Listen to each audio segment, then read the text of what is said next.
I'm not sure how many of you pay attention to Twitter, but I'm sure if you do, you know it's the president's favorite medium.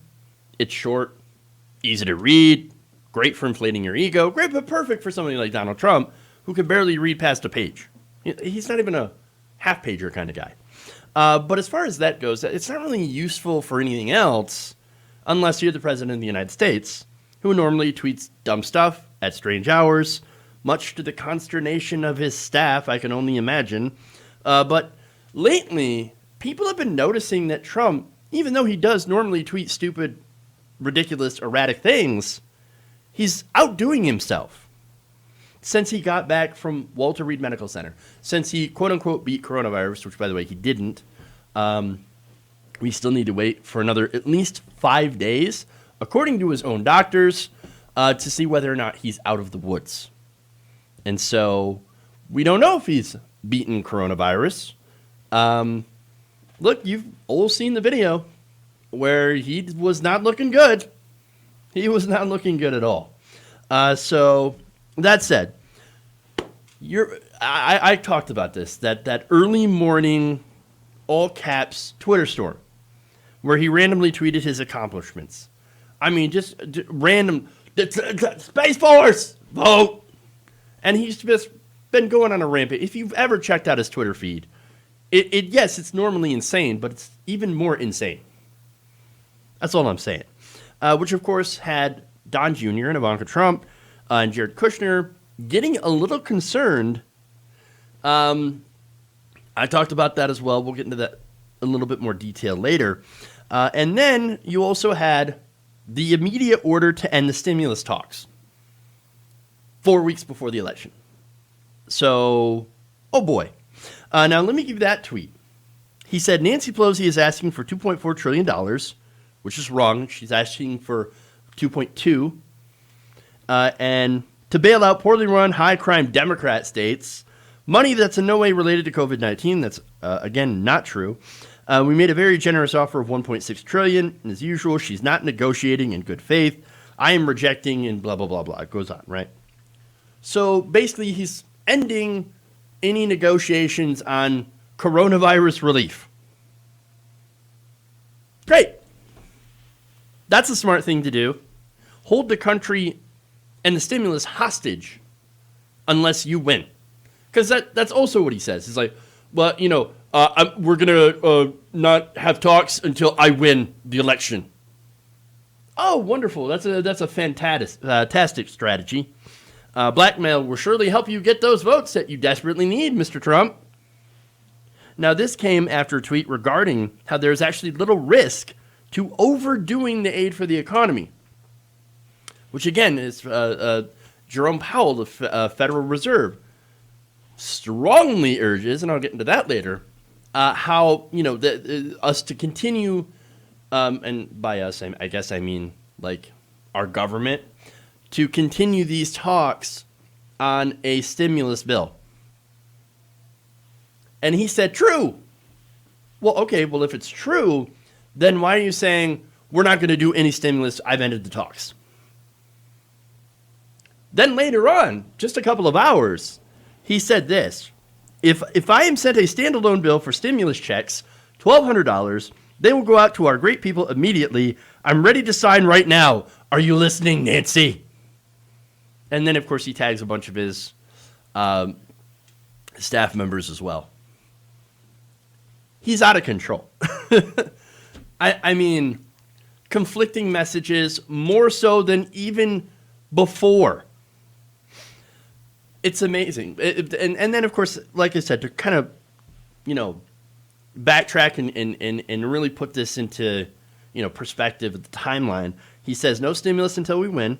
And then, turns out immediate stimulus, because probably somebody might have told me that, hey, dumbass, you might want to do a stimulus bill because coronavirus is one on people's minds and the economy is also on people's minds. When you look at some of the polling, where Donald Trump usually does well in the polls is the economy, and he's not even winning that anymore.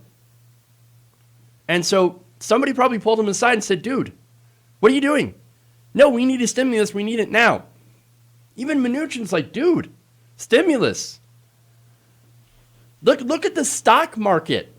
It is not doing well. You've got to do something. And so he's got no idea, though. He has no idea. Neither does anyone else. The White House is in absolute chaos. Whoever's still left there that doesn't have coronavirus. And so it's just an absolute mess. It's a disaster. As the New York Times writes, the president's sudden whiplash over the stimulus package followed the widespread backlash to his decision to abruptly end talks with Pelosi, which startled even some congressional Republicans and led to a dip in the stock market. And that's, of course, why the only reason that he cares. Oh my God, the stock market. Oh no, it's down? We must do something, and we must do something now. Great. Yeah. Now, the Problem Solvers Caucus, New York Times continues, which is a bipartisan group that proposed $1.5 trillion stimulus package, called for a resumption in negotiations, while Representative John Katko, a person I've never heard of, a Republican from New York, a vulnerable House member in a difficult re-election race, said he disagreed with the president and strongly urged Trump to rethink the decision. Problem is, the man is not thinking. He at this point, he's incapable of thinking. The guy's got coronavirus. And understand that coronavirus can mess with your head. One of the things about COVID-19 is that it can cause cognitive issues in people who are infected. Memory loss, delirium, add to it the medications that he's on, the very strong steroids that can cause mania, euphoria, false feeling of energy. Like it makes you feel energetic when really you're not. And mood swings. There are other things as well. This guy should not be in the driver's seat. He is contradicting himself even worse than usual. He is not well. Even his kids, as I mentioned before, want to stage an intervention. In fact, according to Gabriel Sherman, Vanity Fair, sources told Sherman that Trump Jr. thinks Trump is acting crazy. Even the son's like, dude, no, there's something going wrong with him. He's worse than usual. Like, there is a big, big problem here, and maybe we need to tell him to knock it off. Get some rest. Do some recovery. Do something, because you're acting insane. There's more. Jared and Ivanka kept telling Trump how great he's doing, so they pushed back against that, with Trump Jr. reportedly saying, I'm not going to be the only one to tell him he's acting crazy. While the family appears to be divided over his actions on October 4th, when he did that massive all-caps tweet storm, despite Trump defending them, they seem to be united in their worries over his activity on Twitter, particularly after over a dozen all-caps tweets made early morning. They're all worried. They've tried to get him to stop tweeting, a source told the magazine. And the reason, again, this actually does matter is the president is making unilateral decisions and announcing them on Twitter without telling his staff. That's how staff finds out in a lot of cases.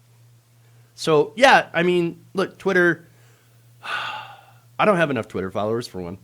I've only got like 8,000, so it's very sad, right? My Twitter is in need of some love. But even so, Twitter is kind of a hellhole when you think about it. And so maybe it's good that I don't have a lot of followers. But it is unfortunately important because that seems to be one of the bigger ways to keep up with what Donald Trump is doing and saying. So, all right. But anyway, the reason people around him are so concerned about this is, again, look what happens when there's an errant tweet. The stock market will go down. And that's what happened. It took a nosedive because the economy right now is in desperate need. And he made this stupid announcement without checking with anyone else. And then all of his staffers have to go around and go, they're running around with their hair on fire saying, yes, that's exactly what Donald Trump meant. But kind of, but we can work on this. I mean, Mnuchin is still saying, let's work out a private airline deal with Nancy Pelosi. In fact, they're meeting to try to get something like that passed to bail out the airlines. So, look, here's the thing. It's not about politics at this point. Okay, there are real people that are suffering. And with Donald Trump being as erratic as he is, and also as petty as he is, shutting it down until after the election, look, there are real people that are suffering here. It's been, 4 months until the CARES Act money ran out, or since? Over 6 months since it was passed. We need an aid bill. We need a stimulus bill. It's really bad out there, and everybody knows it. Again, going back to Jerome Powell here, Federal Reserve Chairman, he said that more stimulus money is necessary and said the recovery has a, quote, long way to go. He added that easing up on relief could lead to a weak recovery, creating unnecessary hardship for households and businesses. By contrast, and this is the tweet that Donald Trump said true, by contrast, the risk of overdoing it seem for now to be smaller. And yet he's not doing it. He also said even if the policy actions ultimately prove to be greater than needed, they will not go to waste. The recovery will be stronger and move faster if monetary policy and fiscal policy continue to work side by side to provide support to the economy until it is clearly out of the woods. And look, we all know that the economy generally is code for the stock market.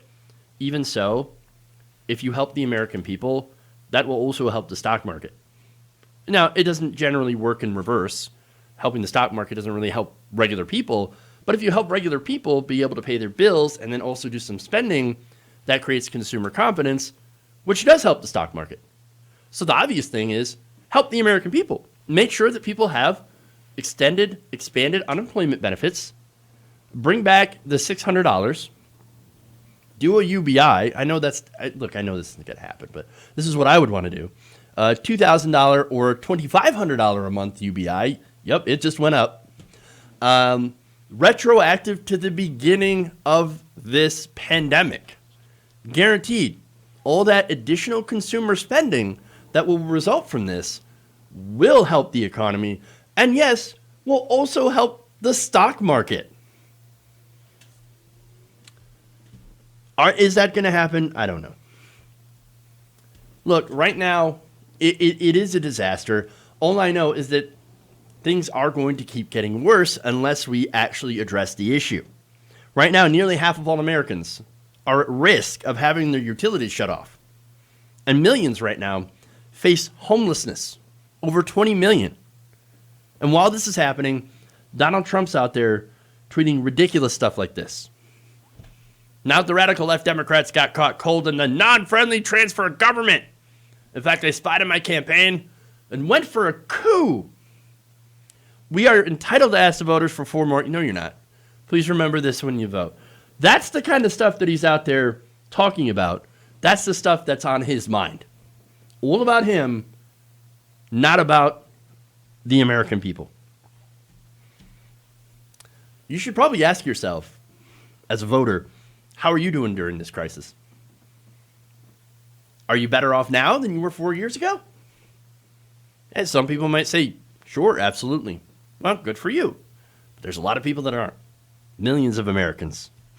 And the other question is, are you going to trust this man who can't seem to remember what he posted an hour ago because he may or may not have been tripping balls to run this country for another 4 years based on the disaster that we have already found ourselves in the first 4 years?